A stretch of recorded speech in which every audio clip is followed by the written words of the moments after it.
Hello, you wonderful people, and welcome to another episode of Not Too Comic Book. This being a show where I talk about TV shows that are adaptations of comic books. For today's episode, I'm going to talk about the series finale of Sweet Combat. Great series finale. A lot of really interesting things went down in this episode, so let's break it down. Just a great, beautiful episode all around, and I'm kind of sad to see it end, but we'll talk about it when we want to get to the end of the episode, breaking it down. But we pick up with you coming back to China. Like, she's coming back home, but she's only going to be here for a little while, and she had no intentions of telling anyone she was coming back. It's actually interesting. I'm trying to remember. I can't remember, like, the last time Queen is back in Korea in the webtoon is for the theme park element, because I talked about it in the show. Everyone goes to the theme park, but there's a part in the show, in the webtoon later on, where it's just going to be her and Jaegu, but Jaegu misses the time frame because his sister got sick and he was distracted. His phone was like dead or off or something like that, and so by the time he gets to the theme park, Queen's already left, and and so, like, no one like, the only interactions they have with Queen is like Moon Young talks to her from time to time, so does her brother, but that's it. Like, because she doesn't come back to Korea for the rest of the series, because, like I said, the series ends with her in Japan, so it is kind of, like, interesting for her to be back, but she's going to immediately leave again, which is actually an interesting parallel to the theme park thing, because that was her, like, she was only going to be back for, like, a couple days, maybe even just, like she said, like, a week. She was only going to be back, like, a week or whatever, and so I think that's supposed to be, like, a more direct parallel in that capacity, but she wasn't going to let anyone know that she came back. Only person she went to go see, well, obviously she stopped by to see her grandfather and her brother, but also eventually Yana, but we'll get to that in a second. This is where we get Grandpa Fang is back on his BS, his gaslighting, because he's telling you that, no, she can come home now. So now that's what makes me go, like, because last episode he was saying, like, if you don't like it there in like a year or so, you can come back. I'm like, you don't really mean that, because if you did, you wouldn't have pushed all of this in the first place. So now I'm thinking, like, maybe he was sincere in it, because he talks about it later on, his reasons for it. Once again, we'll get to that when we get to it, but it makes me wonder if, like, there is a part of it that's like, right, it's been a year, you come home, because she's like, no, I want to finish out the year, I want to get my diploma. He's like, that doesn't matter, you're going to have the family business. But her brother, once again, is like, we weren't going to interfere with her life, let her live her life, right? And this is what she wants. So he's kind of like, all right, fine. But it still shows the symptom of, it's a year later and he's still doing the same crap. He's still telling her what she should do with her life. And regardless of not letting everything go, which she talks to her brother about, she tells him, I have lived my life the way I've wanted to. It's the first amount of, like, full amount of freedom she's kind of had in a long time, if not ever. So her brother's kind of happy in that regard, because I think in that moment, so yeah, my sister's back, like, in full. Not only is my sister back here at home, but also, like, she's back in the sense of, like, she's herself again to some extent. Because he figures, like, right, are you really going back? Because we actually don't even find out where she's studying. They kept that vague, but it'd be interesting. Like I said, either way, it'd be funny, if, like, interesting, like, if they chose Japan just because that's where she ends up in the webtoon, or they make it Korea because, once again, the webtoon itself is Korean, so South Korean, so, like, it'd be poetic if that's where she was studying. But either way, when it's all said and done, like, her brother's like, are you going back really, like what you told Grandpa, to get your diploma to finish out your school year, or are you really doing this just so you can avoid coming back home? You just want to, like, stay away and not come back. And you can tell it is really because he's like, I figure it's the latter, and it is. So, because the first thing she did when she went to her room is picked up the little bunny and says, like, I missed you. So it's like, right, regardless of it, a year later, Tien's still thinking about you. Obviously, you're still thinking about her. I mean, she's thinking about him just like he's thinking about her. So Zhao tries to, like, broach the conversation of, well, what if you find out that Uncle G's death wasn't what we thought it was? Like, what if Tien's dad didn't kill him? But it's like, right, I get you're trying to, like, make me feel better, but, like, don't even do that. Like, what's done is done. We can't change the facts. And so for Zhao, it's like, I don't want to push those buttons for my sister because I need to bring her proof. So later on, him and Tien sit down. I wonder how, like, I guess he had his suspicions, but I guess, like, this confirmed it. Like, looking, and it ended up being what I thought. Was like, I figured you'd be able to trace those funds, and he has enough, like, their family company has enough resources to track some funds on, like, something. So they ultimately end up finding out and piecing it all together that that Zhao and Yu's grandfather like orchestrated everything. It's like, right, her showing up to talk to Yu at the competition, that's why she dropped out and disappeared. There's also, hey, this is the day me and Yu went to the cemetery and bumped into each other. Because I think it's interesting too, because like a scene I'd actually forgot to talk about this kind of before that is she went to see her Uncle G. It's like, all right, I'm visiting, and she's thinking about what Aunt G had said to her like a year ago, about like, you don't deserve his love was wasted on you. And she even says a line of, did I disappoint you? And the sad thing is, you didn't disappoint him. If anything, he disappointed you. Obviously she just didn't know it at the time.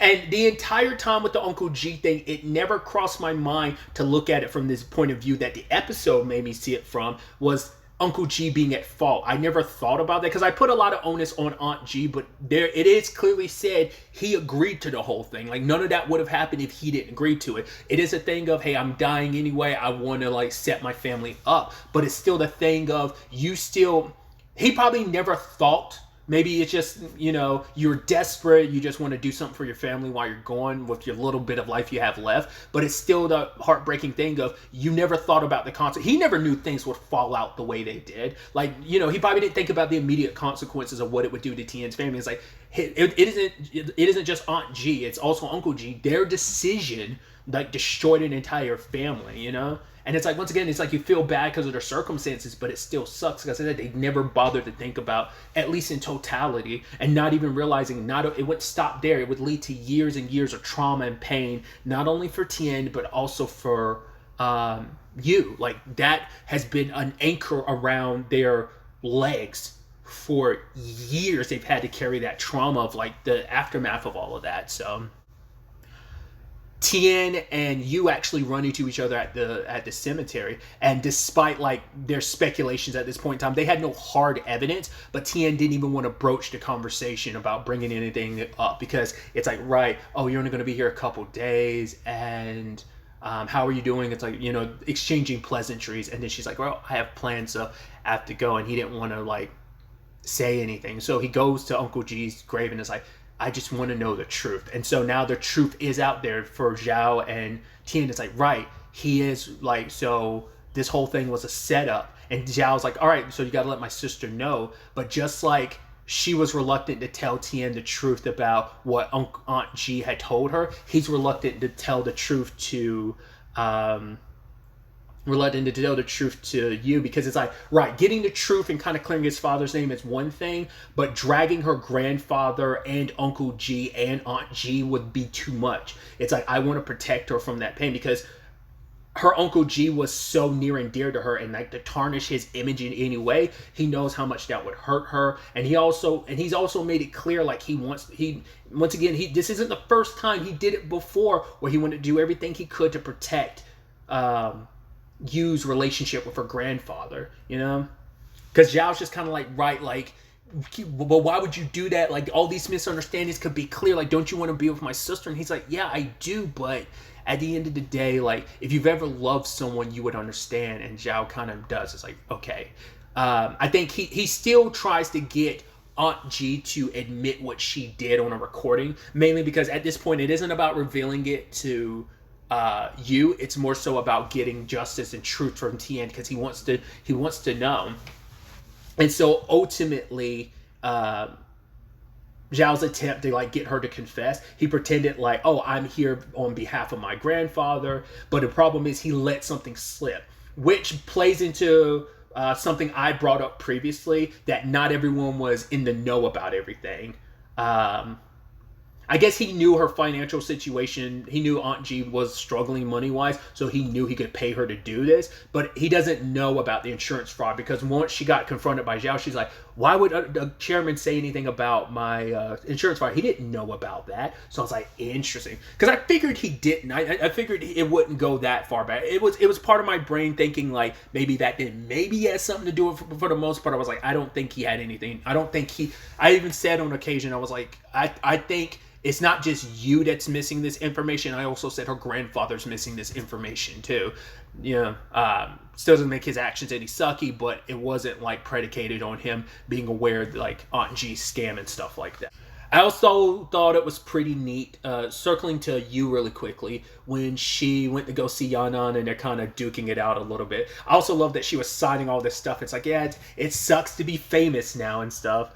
But when it's all said and done, her and you go at it, but like Yu's like, whoa, you won. It's like, really? It's like, yeah, I haven't been keeping up my training for the past year, so I'm kind of a little sluggish, I'm a little slow, so, it's like, oh, so if you were a tip-top shape, I probably wouldn't have won. And it's like, no, you wouldn't have. So it's like, okay. But yeah, she didn't want anyone to know, and Yanan's like, well, let's at least wait until the day you have to leave, and then we can, like, celebrate and have a party, so that, we could at least do that. But like I said, she was going to avoid like running into anyone. Obviously, she had no intentions of seeing Tion at all. She even says like at the ice cream shop, which I think it's interesting if you look at the ice cream, like they don't make note of it, but I think it's interesting if you look, it's not the same strawberry ice cream. There's not even a strawberry in it. It's just strawberry flavoring ice cream. So it looks completely different than what it did initially. So it's funny. And lo and behold, who does she run into? Zhao Mi, who ends up spilling all the beans to her about everything. And so she ends up confronting Tien. Like, she even says, I can believe my grandfather, like, orchestrating us breaking up and bribing someone to break us up. Sure, but Aunt G would never do that because, once again, tarnishing Aunt G's name with all of this would also tarnish her Uncle G's. But for Tien, it's like, I'm not trying to expose anyone. I just want the truth. It's like, this is something I've had to live with for a long time. The fact of the matter is, what Aunt G said a year ago reignited my hate for my father. So I want to be able to put this to bed once and for all, so that when my siblings ask me in the future whether or not our dad is a good guy or not, I want to be able to answer them like that. After everything that's going down, all the pain I've been through, my family being shattered the way it was, that I should be I'm owed the truth about who my father really was, I can't remember if that was this episode or a different episode that, I think it was last episode, forgot to talk about it, because Tien did bring up something. The point was like, and it's a point of contention I never brought up, because my thought was, would your dad really be that heartbroken if he was part of the fix? But it's like, yeah, your guilty conscience would weigh on you, so okay, like that was a justification that Tien came up with. But then like his rebuttal to like, well, if this was true, like he was like, certain things never clicked, because he's like, if my father really took the take, as they said, why hasn't my family ever seen any of that money? Like, we wouldn't be struggling if, like, my dad took all that money. So it was like, that was an inconsistency that he was like, if my dad was on the take, he would have gotten paid for it. So he didn't. So where's that money if that was the case? But I completely forgot about that last episode. But interestingly enough, it was you who comes and confronts It was for her own sake, but she also did it mainly for Tien, because this affected him the most directly. Yes, she lost Uncle G, but her world was flipped upside down, but Tien's was shattered. So it's like, you owe him the truth. Your words and your actions and Uncle G's actions destroyed the family, and once again, like, she went on and doubled down and tripled down and ended up kind of besmirching his name even more. So it's like, I also know my grandfather paid you to break us up. So I need you to tell like Tien the truth. You owe him that much. It's like, look at you. Like, the fact is, what you did, you left him and his siblings alone. They're orphans because of your actions. Like, it's just, you set off the domino effect that led to everything. And so you owe him the truth. Like, what if that was your son? Like, your son would want to know about his father, Uncle G, being a scammer, And it's like, right. It's like, then have some empathy and put yourself in their shoes. And because the entire time she never did. She never was too concerned about it. So, but ultimately we do see her get arrested later on, because I think she was going to like disappear, because she's like, right, because she thought the chairman was trying to set her up. Now that he knows all this, maybe he set me up. So she was going to sell a whole bunch of stuff and disappear. Luckily, she got arrested. So we have twofold things happening. One, let's check in with our core group. We get to see them all like one last time. I love that Yanan's like kind of like, well, the truth has been revealed. Tien's family father's name has kind of been cleared, but like Yanan and I mean not Yanan, you and Tien, it's like maybe that probably won't happen. And it's this complicated thing because like even Hal puts it, he's like, right. Because Yanan's point was, it's not going to be that easy. Regardless of everything being cleared, Yu has hated Tien's dad for so many years, and it's not going to be something she'll ever forgive herself for, where it's like, I hated someone who was innocent the entire time. And so Hal puts it like, right, Tien never felt like he was good enough for Yu, and now Yu's gonna feel like she's unworthy of Tien, and it's like, yeah, they cancel each other out. So I love that him and Zhao Mi went into like couple mode, where it's like, all right, we need them like, you know, kind of get them together, which is so cute. And I think that's also the point too, to see like Zhao Mi is so like, I mean, first and foremost, so excited to see Yu again. Like, never thought you'd see that, but also her putting them, like, obviously they're a couple, she's already in a relationship, she's super happy, but it's still the thing of, after everything, for her to be in this spot where it's like, hey, you and Tien, we need to like put them back together. It's like, as friends, that's kind of our obligation. So it's like, all right, like we'll knock him out and then drag him to the bridal room, and then Hal's like, yeah, and then I'll become Uncle Son Hal, and then they do their little meow thing, which is so cute that they still do that. And Yanan's just so disgusted. She's like, you idiots. It's like, huh, like, who is she to call us idiots? And Hal was like, yeah, she has no sense of humor. I'm like, you two are so stupidly adorable. Like, I love how, like, they haven't changed at all. Like, being a couple is just, they've doubled down on being who they are. And they just, you know, they're just, like, got the label boyfriend, girlfriend on top of it. I just thought that was so cute. But like I said, it's just kind of nice that it's like, yeah, the people that once tried to, like, tear you apart are kind of, like, pushing to try and put you back together as friends. It's like, yeah, we want them to be happy because they deserve to be happy. They love each other. Misunderstandings, it's kind of been the foundation of that relationship. And so I thought it was interesting too, because when Yanan's with Guanyan, she's like, oh, those idiots. But it's like, yeah, she kind of like does a little PDA, public displays of affection with Guanyan. He's like, oh, there's a lot of people around. She's like, yeah, I want to show off my love. She's like, basically the situation with Tien and Yu has kind of made her not want to waste a second, you know, appreciating their relationship. She's like, I want to be able to appreciate it and, you know, never take it for granted. And I'm like, look at them being cute. Also, the Apple thing coming up one more time, I love it. So I thought that was just kind of neat, just kind of getting this one last time with each of these couples, you know. And Tien, you know, after getting the truth, you know, him and Feng Yu are seeing each other one last time. And he thanks her for, well, she's apologizing, being like, I'm sorry, like, you know, my family's caused you so much pain. But he's like, no, like, he tries to say, like, regardless of what everything happened, Uncle G's feelings for you and everything, what he did, like, what his meaning to you, like, it was genuine, you know. Because, like, once again, he was a foundational piece for her. So it's like to have that kind of, that image shattered a little bit. So Tien's like, right, now that like everything's kind of been exposed, like, can we start over? But Yu's like, she lets go and says, I don't know, because she doesn't know. Like, is it even possible to start over when this is all said and done? Like, there's just been too much. Because the conversation shifted over to, hey, when it's all said and done, can we, us coming together, is a byproduct of maybe we were brought together, maybe we're meant to meet to clear up all this trauma, misunderstandings, and all this like hatred, like to clear that up. And it's like, maybe we were, but it's like, is that all our relationship was? We'll get to that in a second.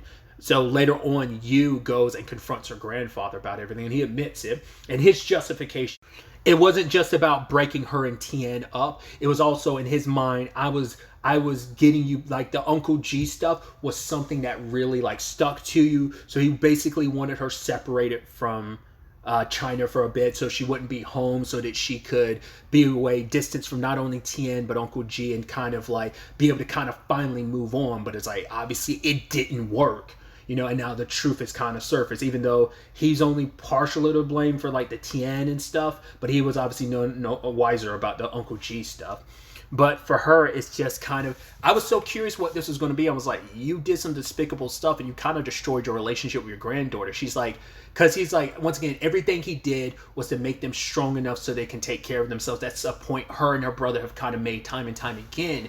But for her, it's like, if I was really the strong person you wanted me to be, I would walk out this house and never come back. But I'm not going to do that because I still love you. You're my grandfather. Like, you and Zhao will always be my family and nothing will ever change that. But the fact of the matter is, I'm sorry. I'm sorry I disappointed you and that I'm not the person you want me to be.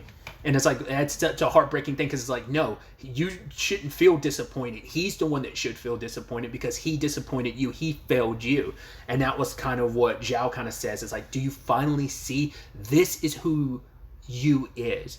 Are you really just going to just leave her alone, let her live her life and stop interfering?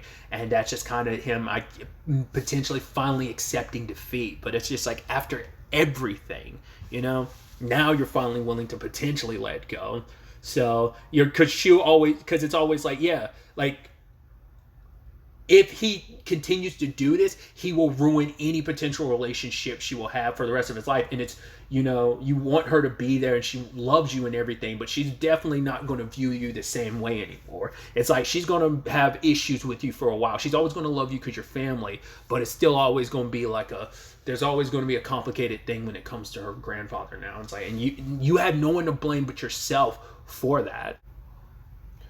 We also circle back to the Tien situation, which I completely didn't even think about last episode, was with the time skip. He never put his father's photo back up because he was dealing with that for the entire year. But now he's willing to, like, right, we can finally buy a frame and put Dad's photos back up because he's like, right, I hope now you're proud, Dad. I hope you're okay and glad that the truth is finally out about you. So, and then finally you had the whole situation with she's going to leave. She actually moves up her leaving date because for her it's like, once again, you have all these revelations about Uncle G and Aunt G, your Aunt G, then also your grandfather, and just like all the hate you had for Tien's dad and how all this has complicated your relationship with Tien. And it's just like, yeah, she just needed to get away. Just even with all this truth, it was still like, it's still a lot. So she needed to get away. Luckily, Zhao had already kind of like messed up her itinerary, so she ended up having to stop at like Macau first before she left.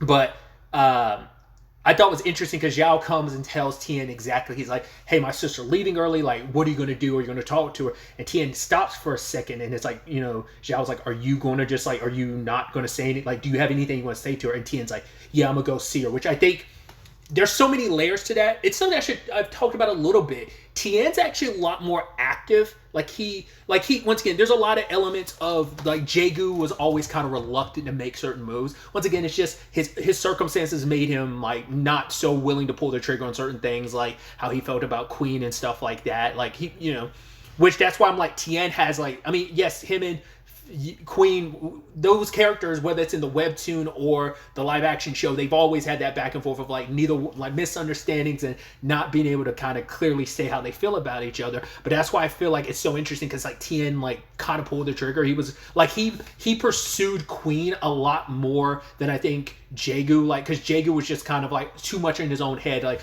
when Tien had that too of I don't think I'm good enough, but once he like him and Queen started finding their rhythm, like he stuck to it. And even then where it's like everything seems like it's against you, he still kept being like, no, we should try, whereas like I said, Jaegu, when it came to Dao Dao and Queen, his solution was to kind of push them away. That's what he thought was kind of the best for everyone. So like I said, I think that's so interesting. And this ending is really interesting too because like I said, Tien's kind of all for like, right, let's go.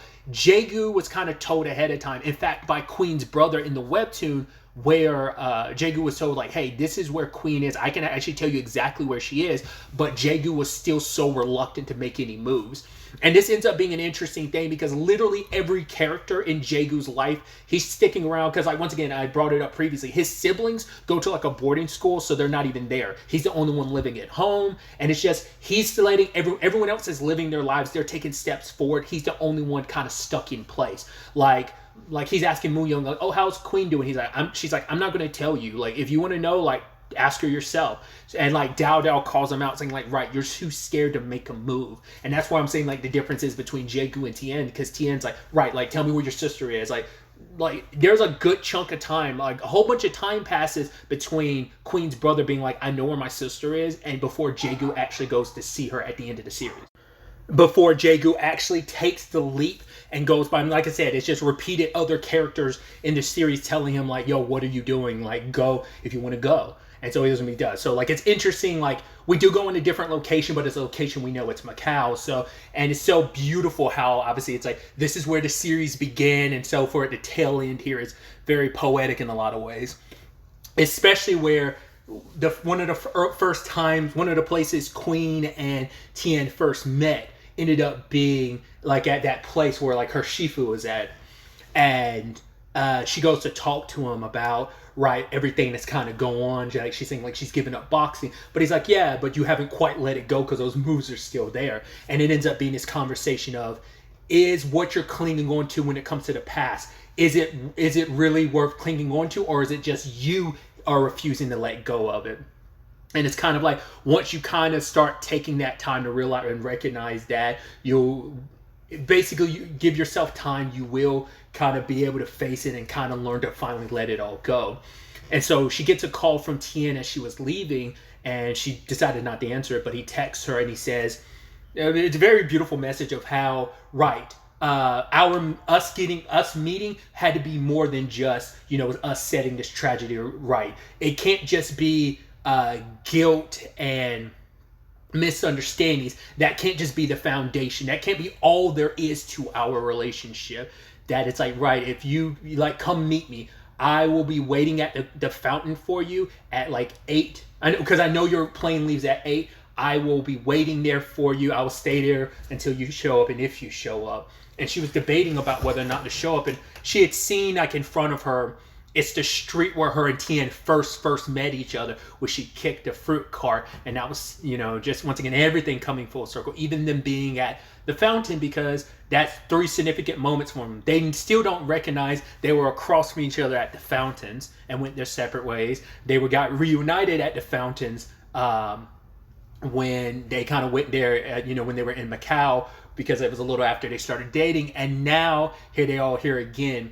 And Tien is making his wish. And just like now we're on the flip side of things, where last time she flipped the coin and he grabbed it, this time she grabs it, and it's so beautiful. It's just like, yeah, like for them to kind of be reunited here in this fountain.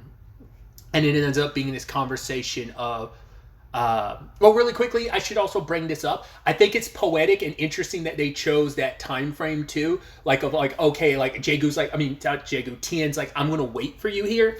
I keep bringing it up. It's very reminiscent of the theme park thing. Once again, she was wait. I want to say the time limit was about the same thing, like 8 p.m. It was like how long she was gonna wait. I want to say it was the exact same time frame. So, and like I said, it was her waiting for him, and now it's like him waiting for her to kind of flip it a little bit. And once again, like I said, with the theme park thing, he showed up, but she was already gone. This time, like, he waited and she showed up. And it's like, what was your wish? And she was like, yeah, the girl I like, I hope like for her to like show up or stay. And she's like, I'm not going anywhere. And it ends up being this conversation of, she's willing to kind of believe in him and believe in her, and they can find their way forward. It's like, and what if I can't let it go? And he's like, then I'll wait for you. And she's like, but what if I never let it go? He's like, then that's a good thing. He's like, then that means I'll be waiting for you for the rest of my life. And I was like, there you go, Tien. And then they finally kiss again, which is beautiful on so many levels. Because once again, it's such a weird thing, because I was like, they don't like, because it's such a significant thing, because I keep it in my mind because of the webtoon.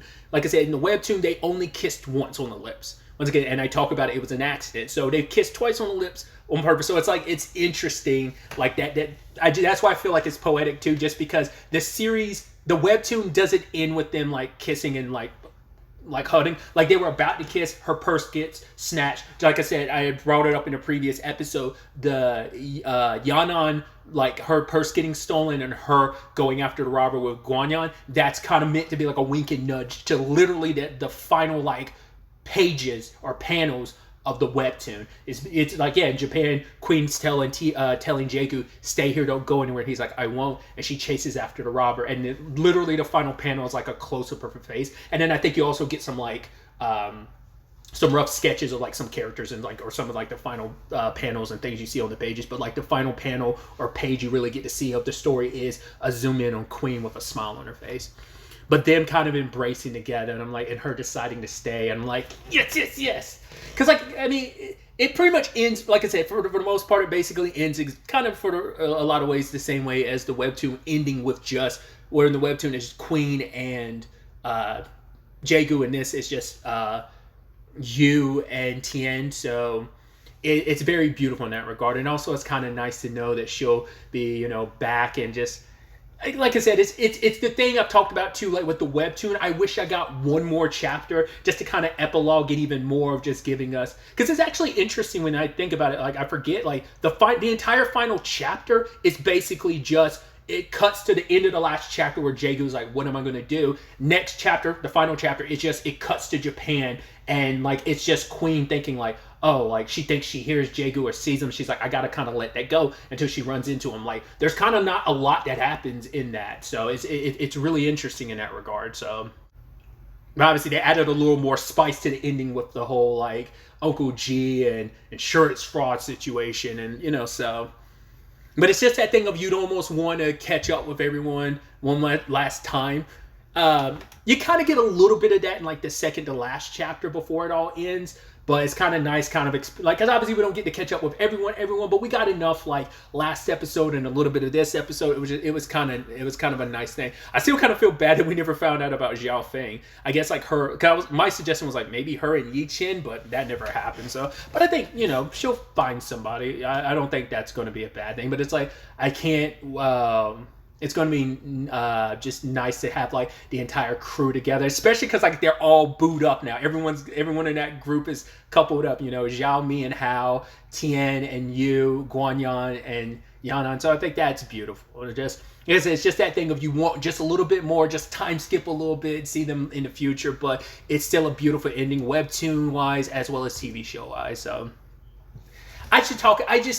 I think that's why I've taken such a deep dive into this TV show, which I loved every bit of it. I'm not trying to compare and contrast to webtoon, but because I'm so familiar with the webtoon, because it was so recent for me, like I was able to enjoy this so much, because it's been such a fun ride. Like I said, seeing stuff like, oh, they adapted this, they remixed this, they completely changed this, they didn't adapt this, but they kind of like this show has just been so much fun, and I've loved every second of these 37 episodes. I'm actually kind of bummed to be done now, because I think, like what I was about to say is, I think that's why I jumped into this immediately upon like finding out the show existed, because it was almost like I don't have to say goodbye to this story. Yes, it's a similar story, but like I said, they were going to remix it. No adaptation was going to be a 1-to-1.